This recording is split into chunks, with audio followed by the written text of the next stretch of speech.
வாழ்க வையகம், வாழ்க வையகம், வாழ்க வளமுடன். குரு வாழ்க, குருவே துணை. அருள்நிதி பேராசிரியர் அன்பழகன் திருவண்ணாமலை. அனைத்து அன்புள்ளங்களுக்கும் வாழ்க வளமுடன். குருவின் நினைவில் நின்று குருவினது நாளொரு நற்சிந்தனையில் இன்றைய தலைப்பை நாம் சிந்திக்கிறோம். ஜூன் 23 அளவான தேவை என்ற தலைப்பிலே குரு தந்திருக்கக்கூடிய இந்த பாடத்தை நாம் சிந்திக்கலாம்.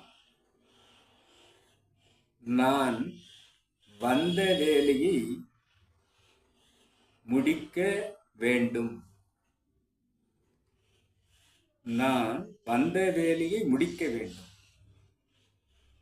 எந்த வேலைக்காக வந்திருக்கிறோம் என்று பார்த்தால், தேவையை பெருக்கிக் கொண்டே சென்றால் வந்த வேலை முடியாது.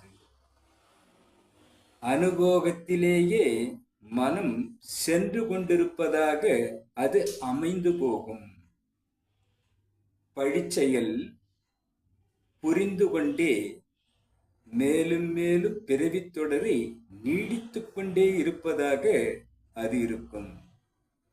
தேவைகளை முடிந்த அளவு சுருக்க வேண்டும். டு தி மினிமம் என்று குறிக்கிறார். ஆக அளவான தேவை ஒரு மனிதனுக்கு அவசியம் வேண்டும் என்பதை முதலாவதாக சொல்லும் குரு, உணர்ச்சி வேகம் பிடிப்பை மாற்றியாக வேண்டும். உணர்ச்சி வேகத்தில்தான் நாம் செயல்படுகிறோம், அதனால்தான் நமக்கு பிறவித்தொடர் நீடிக்கிறது என்பதை கூறி, வந்த வேலை எது என்று சிந்திக்க வேண்டும். வந்த வேலை எது என்று பார்த்தால், பதிவுகளை நீக்கிக் கொண்டு எல்லையற்ற மெய்ப்பொருளான இறைவனுடன் இணைய வேண்டும் இந்த ஆன்மா. அந்த வேலையை விடுத்து நாம் செயல்படுகிறோம்.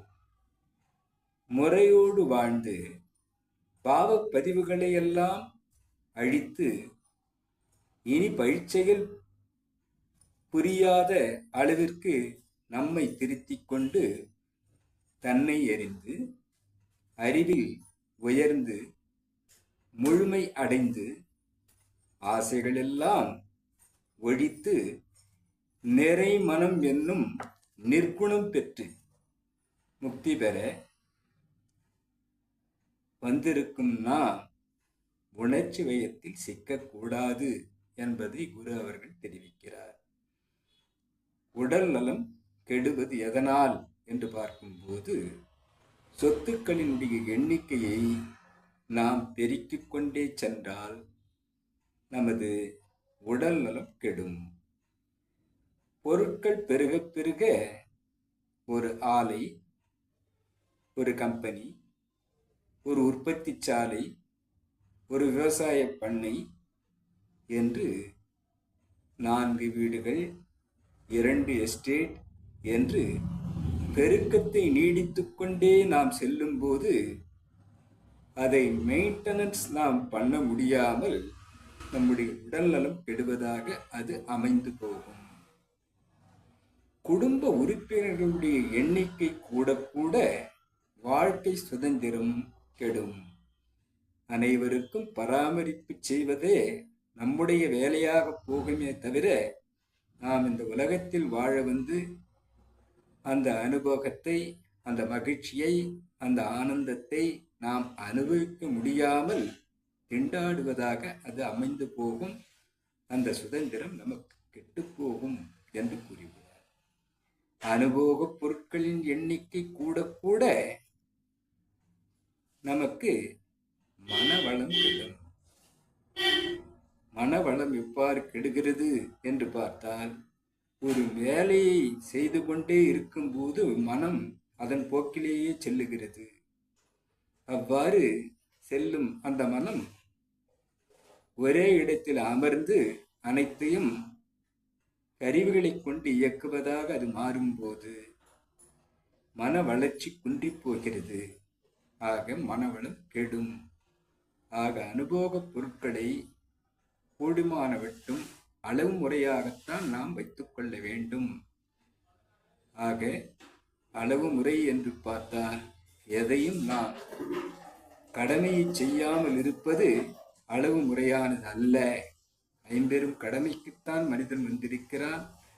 தான், குடும்பம், சுற்றம், ஊர், உலகோர் காட்டும் கடமை முறையே ஒன்றினால் கெடாமல் பார் மற்று என்று குறிப்பிடுகிறார் குரு.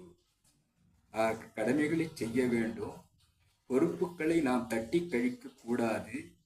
பொறுப்புகளை ஏற்றுத்தான் இருக்க வேண்டும். அதிலும் அளவு முறை காக்க வேண்டும் என்பதை கூறும் குரு எந்த ஒரு வேலையையும் எந்த ஒரு செயலையும் ஐம்பெரும் கடமையையும் அலட்சியம் செய்வதோ தள்ளிவிட்டு போவதோ இருக்கக்கூடாது. தேவைகளை நிறைவேற்றத்தான் இங்கு வந்திருக்கிறோம்.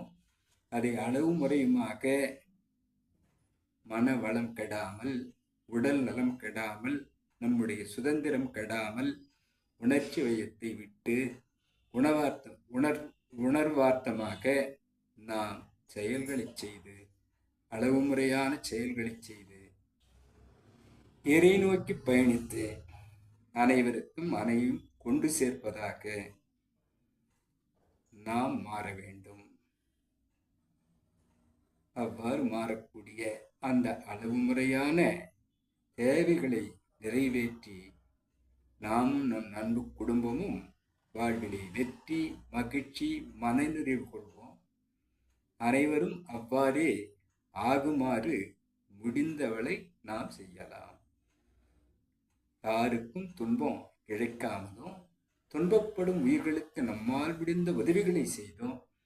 இந்த பேராதார பெருவெளியிலே, இந்த விரிவான மனநிலையிலே அளவு முறை காத்து நாம் அனைவரையும் வாழ வைப்போம், நாம் வாழ்வோம் என்று கூறும் குருவினுடைய கருத்தை ஏற்றுக்கொள்வோம்.